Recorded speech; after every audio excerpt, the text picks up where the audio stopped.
Before you go, I'd love to know, where in the world are you watching from? Drop your city or country in the comments below. It means so much to connect with you. If today's story moved you, just wait until you hear what happens next. Trust me, tomorrow's episode will change everything. So don't forget to hit that subscribe button and turn on the notification bell. You won't want to miss it. This journey is just getting started, and I'm so glad you're here to be a part of it.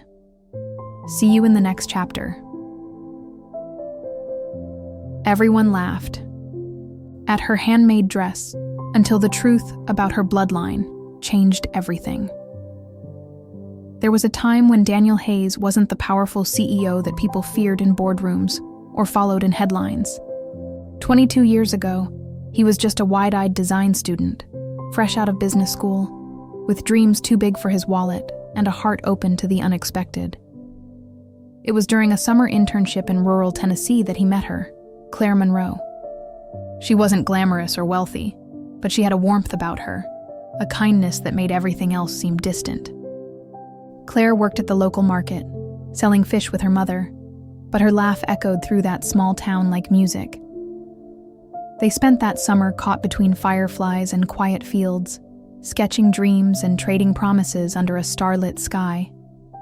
Daniel would talk about the brand he wanted to build someday. Claire would smile and say, "You're going to make it. Just don't forget where you started." They fell in love, not the kind that burns out fast, but the kind that feels like home. But as the season ended, so did their world. Daniel was called back to Los Angeles. His father had made arrangements, marriage into the Chambers family, a merger disguised as commitment. It wasn't just business, it was obligation. Daniel never told Claire the truth. He left with nothing more than a note and a torn heart. Didn't know Claire was already carrying his child. She never wrote, never called. Maybe she was too proud. Or maybe she knew there was no place for her in Daniel's world of luxury and legacy. Back in LA, Daniel married Catherine Chambers, daughter of a powerful investor. The wedding was on the front page of every industry magazine. Claire watched from the shadows, a baby girl growing inside her, heartbreaking silently. She named the child Avery Morgan, a name that carried strength, grace, and all the love Daniel never knew existed. Claire raised Avery alone in a small rented house above her mother's fish shop. She taught her resilience, humility, and how to sew before she could spell. Avery never asked about her father. Claire always said, "He was a man with dreams. We let him chase them." But late at night, Claire would sometimes whisper to herself, "If only he knew." As for Daniel, he buried that summer like a secret he couldn't face. He built his empire, lived in a mansion, raised a daughter with Catherine, Savannah Chambers, who wore designer shoes before she could walk. He never imagined that in some quiet southern town, a girl with his eyes and her mother's stubborn spirit was growing into a force the fashion world wouldn't be able to ignore. But fate has a funny way of reuniting what the world tried to keep apart. And this story, their story, was only just beginning. Avery Morgan never had much, but she had grit. Raised in a cramped apartment above her grandmother's fish shop, she grew up with the scent of salt and ice in her clothes and the sound of her mother's sewing machine humming late into the night. Claire didn't just raise a daughter, she raised a fighter. Avery learned early that nothing came easy, and if you wanted something in this world, you stitched it together yourself. By the time she was 16, she was designing her own clothes from leftover fabric scraps and selling them to classmates who couldn't afford boutique prices. But dreams don't survive on thread and talent alone. Scholarships became her ticket out. While her friends partied, Avery was buried in sketchbooks and entrance essays, praying for one acceptance letter that would change everything. And it came, from the prestigious Westbridge Institute of Fashion, a place where the children of fashion moguls and international elites refined their legacies. It was everything she wanted, and everything she feared. From day one, she didn't fit in. Her thrift store shoes squeaked against marble floors. Her southern accent drew smirks and design critiques. And then there was Savannah Chambers, daughter of fashion royalty, entitled, vicious, and determined to remind Avery that she didn't belong. "That's cute," Savannah once said, eyeing Avery's handmade tote. "Did your mom sew that between fish deliveries?" Laughter followed, but Avery didn't flinch. She'd been underestimated her whole life. While others bought their way into influence, Avery earned it, stitch by stitch. She stayed up until 3 a.m., sewing collections from scratch, interning unpaid while working 2 part-time jobs. Every project, every critique, every sleepless night, it all led to the National Young Designers Showcase, the biggest opportunity of her life. Winning meant a cash prize, a feature in Vogue, and a guaranteed job with a top fashion house. Losing meant going back to the fish shop with nothing but debt and disappointment. But nothing could have prepared her for what she found out days before the competition. Her mother, Claire, had collapsed at work. Collapsed and never got back. Up. Diagnosis: sudden cardiac arrest. The hospital needed a $60,000 deposit for surgery. Avery had less than $2,000 to her name. Panic gripped her throat like a vice. The fashion show or her mother's life? It wasn't even a choice. And then he appeared. She didn't recognize him at first. Daniel Hayes, the CEO, the judge of the showcase, the man whose name was on the scholarship that brought her here. She stood in the hospital hallway, clutching her sketchbook like a lifeline, tears staining the corners. "Please, can you help me?" she asked, her voice barely more than a whisper. He looked at her, confused, drawn to something familiar in her face, something he couldn't name. And in that moment, fate pulled the thread tight. The man she was begging was the very father she never knew she had, and he had no idea. The surgery went longer than expected. Avery sat in the cold hallway, her hands still trembling from the encounter with Daniel Hayes. He had paid the hospital bill, without asking questions, but left before she could even say thank you. She watched him disappear into a private elevator, clueless that the girl he had just helped was his own flesh and blood, and she couldn't tell him. Not yet. Claire made it through the operation, but something didn't feel right. The doctor's words didn't match the charts. Her mother's heart rate had crashed within minutes. The medications in her system, strange. Too strange. Avery couldn't shake the feeling that this wasn't natural, that maybe someone had done this on purpose. Then came the knock. It was a man in a charcoal suit, well-dressed, too polite. He introduced himself as Mr. Easton, personal assistant to Daniel Hayes. He brought flowers, a soft smile, and something else. An envelope. Inside it was a check and a note for a fresh start. Withdraw from the competition and stay away from Mr. Hayes. No signature.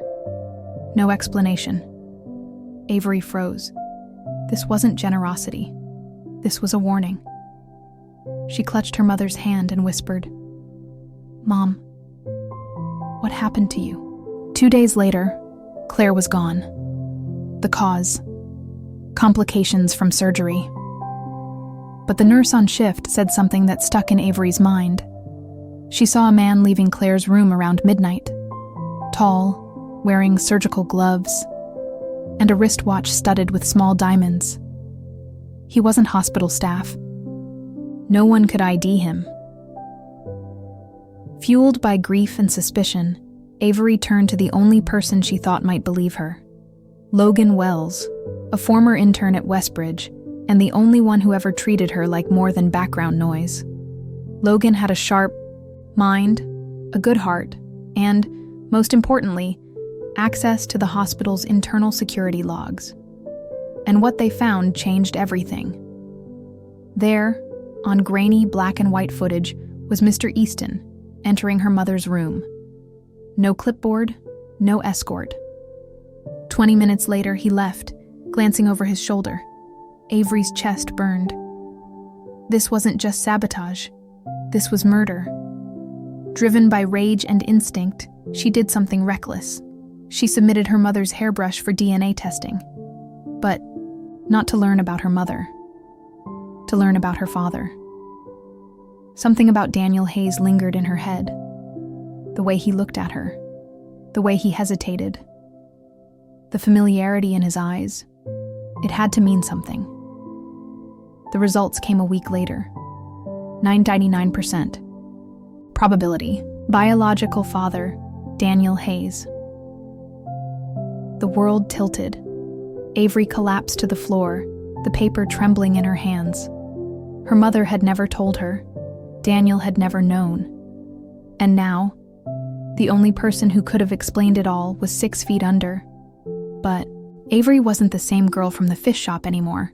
She stood up. If Daniel Hayes truly was her father, then she wasn't just some scholarship kid anymore. She had every right to be in this world, every right to compete, and every right to uncover the truth, no matter who she had to face to get it. The DNA report burned in Avery's bag like a loaded secret. Her mother was gone. The truth was out. And the man she had unknowingly begged for help, Daniel Hayes, was her father. But there was no time to grieve, no time to process. The National Design Showcase was just days away, and Claire would have wanted her to finish what she started.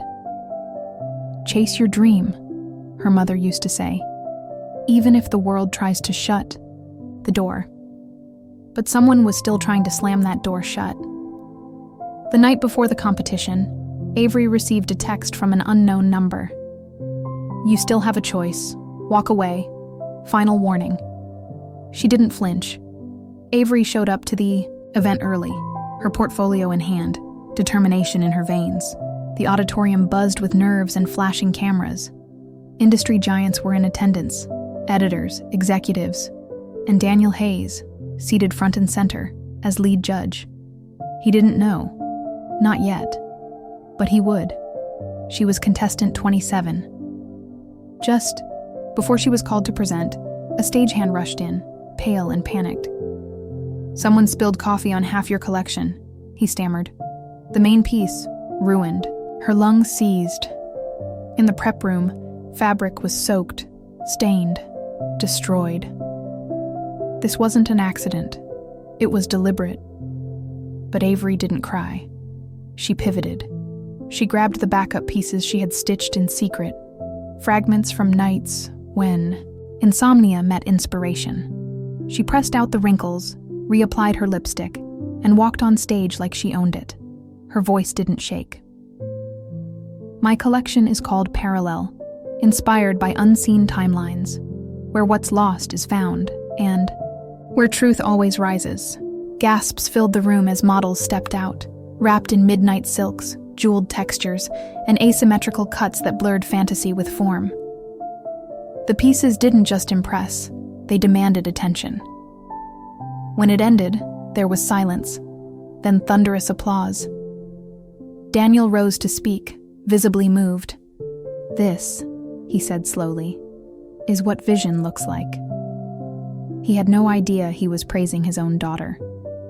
But in the shadows, Catherine Chambers, his wife, watched with clenched fists. She leaned toward Mr. Easton, whispering through gritted teeth, I told you to stop her. That night, Avery was declared the winner. As cameras flashed, she was pulled aside by a trembling intern who handed her a flash drive. You didn't hear this from me, the girl whispered, but the person who sabotaged your designs works for Catherine. She's covering something up. Avery stared at the flash drive in her palm. Proof, finally. She looked out across the room. Daniel was laughing, proud, oblivious. For now. This wasn't just about fashion anymore. This was war, because Daniel Hayes wasn't just a judge, he was the key. And if Catherine Chambers thought a poor girl with no name could be erased, quietly, she was about to find out. Avery Morgan wasn't going anywhere. The flash drive was more than just evidence. It was a time bomb. Avery waited until the lights dimmed on the design showcase, until the applause faded and the champagne flutes clinked. Then she left, quietly. No celebration, no interviews. She had a father to confront, and a murderer to expose. That night, in Daniel Hayes' penthouse office, the truth came to light. She walked in unannounced, laptop in hand. He looked up, surprised. "Avery, shouldn't you be at the after party?" "I'm not here to celebrate," she said, eyes locked on his. "I'm here to tell you something about my mother, about me." He sat back slowly, sensing the shift in air. She plugged in the drive and pressed play. Security footage appeared on the screen. Mr. Easton entering Claire Monroe's hospital room with a vial in his hand. Then a ledger, $50,000 transferred from a Chambers family account to a consulting fee. Next, an audio clip. Catherine Chambers. Cold, calculated. "I don't care what it takes. That girl cannot be allowed to ruin this family. Make it look like a medical mistake." Daniel's face paled. His hand trembled. "What? What is this?" "My mother is dead," Avery said, voice steady. "And you're my father." He blinked, stunned. Claire's name, the summer in Tennessee. The eyes, the way Avery had looked at him in the hospital hallway. It all clicked. "Why didn't she tell me?" he whispered. "She tried to protect me," Avery replied. "From this world." "From your wife." Silence hung in the room like smoke. Then slowly, Daniel stood. "I didn't know." "God, Avery, I didn't know." He looked at her, not as a stranger, not as a contestant, but as his daughter. And then the door slammed open. Catherine stormed in, mascara smudged, rage in her eyes. "You think you're clever? You think a bastard child can waltz in and take everything I built?" Daniel stepped forward. "What you built? You poisoned an innocent woman. You tried to destroy my daughter. You're done." "No," Catherine snarled. "You're done." Suddenly, 2 board members entered behind her, armed with documents and voting proxies. "We're initiating an emergency vote to remove Daniel Hayes as CEO, effective immediately." Avery stepped forward. "I hold 30% of the company's shares, inherited from Claire's early investment. Add Daniel's 25%. That's majority control." Gasps filled the room. Catherine staggered back. "You're bluffing," she spat. "No," Avery said. "I'm building." By morning, Catherine was arrested. Mr. Easton confessed everything in exchange for leniency. And Daniel Hayes, humbled and broken, officially announced his resignation. Not in disgrace, but in transition. Because the future now belonged to someone else. Avery Morgan took the CEO seat not just with talent, but with truth, with fire, with the memory of her mother stitched into every design. She didn't change her last name. She didn't need to. She was Avery Morgan. And the world finally knew who she was. If you've made it this far into Avery's incredible journey, we'd love to hear your thoughts. What part of her story hit you the hardest? Was it the betrayal? The truth about her father? Or the moment she stood her ground and took back everything that was stolen from her? Let us know in the comments. Which character surprised you the most? And do you believe everyone deserves a second chance? Even someone like Savannah or Daniel? Also, where are you watching from? Drop your city or country down below. We love seeing how far this story reaches. Your voice matters here, and your insight helps us grow this channel into a true community of story lovers. Don't forget to hit that subscribe button and turn on the notification bell, because the next chapter is going to be even more dramatic, and trust me, you won't want to miss it. Until then, keep chasing your truth just like Avery did. And always remember, it's not about where you come from. It's about how fiercely you fight for where you're meant to be. We're reading every comment. See you there.